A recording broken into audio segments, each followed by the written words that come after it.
You've got it. Fathoming the undercurrent has brought you into self-knowledge, and that has brought you into a state of burgeoning self-expression. You know who you are, and if you need to take a moment to settle into appreciation for how it is that you came to be where you are now, do give that to yourself. Reflect on how something that started out as such an irritating, unappreciated element in your otherwise happy-as-a-clam potential has actually been the catalyst for exquisite transformation. Celebrate that in the temple of your heart. The time for sharing will come, as did the evolution itself, with grace. Having spent time in the depths of your own conscious world, you've seen much, experienced much. In all the exercises of letting go, you've given yourself more room for what it is that you thirst for. As you emerge from a time of willing exploration of life's undercurrents, or even a chance foray into them, it seems you might be able to express more freely what you've encountered.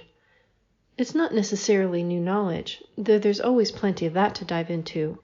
Rather, having acquiesced to the guidance of universal intelligence, divine encounters with yourself have yielded a fountainhead of intuitive realization.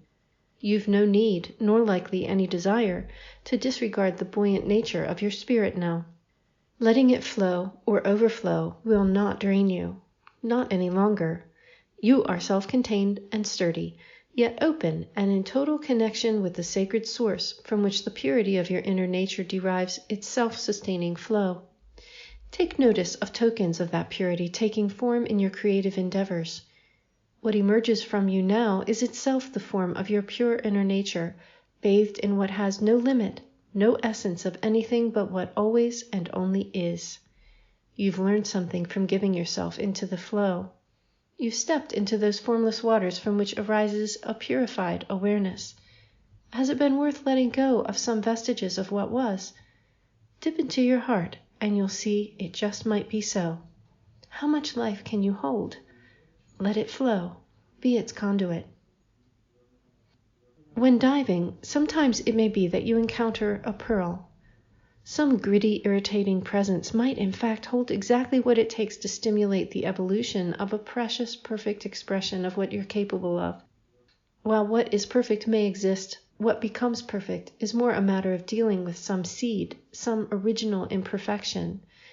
Such mastery is not merely for some elite echelon that holds a key unreachable.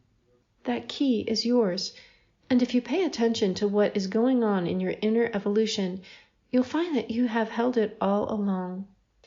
As you gain understanding of the true nature of power and might, you learn some things that seem unfathomable, out of order with what might make sense.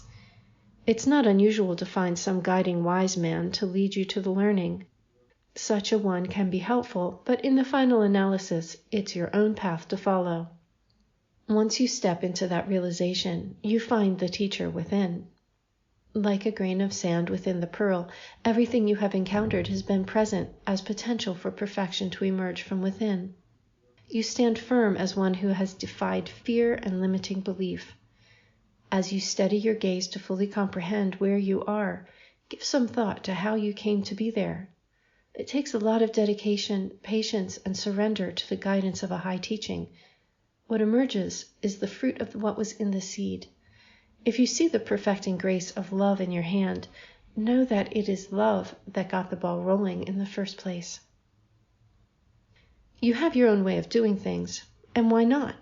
Even following a strict protocol of a spiritual prescription, your nature presents itself in the grace of your gestures, the sound of your voice. The frequency signature that you carry gives just as much to any ritual of discipline that the discipline itself gives to you. In such a give and take, balance eventually emerges. Even if the discipline is utter chaos, eventually harmony can settle in. It's your awareness that gives it the subtle push to establish the divine codes you hold, potentiating into something when the time is right. When at last your trembling hand is steady, you'll make the gesture that signals to that which has always known that you got it. Homecoming is in setup mode now. All the inner preparations are finalizing the details and readying for what's to come. Your arrival as fully integrated and activated could just be the event of a lifetime, so let your efforts now relax into the inner state to help that preparation along. Your hard work will pay off, but before you start spreading the news of your triumphs, let the joy take root in your own being. Tending that joy first for yourself, in reflection and gratitude for all that brought you to it, will multiply it when at last you can reveal it to the world. That which forms your inner nature already knows and celebrates. This week's contemplation from the pages of Opalescence. Home. It is everywhere and every time. Knowledge of it long ago was lost in the reality of love forgotten. Nemesis legends come to life in Zen master calm, having completely assessed the situation and arrived at the conclusion that mastery of everything lay in accepting the rich treasure of opportunity in learning how to weave love into nature in any form you can imagine. Thank you for listening. If you like this channel, please be sure to like and subscribe and hit the notification bell so you can keep up with all the new videos that come out. I thank you all for your kind support, and if you are interested in helping this channel along, please visit ko-fi.com/divine9, where you can buy a coffee or subscribe for monthly support.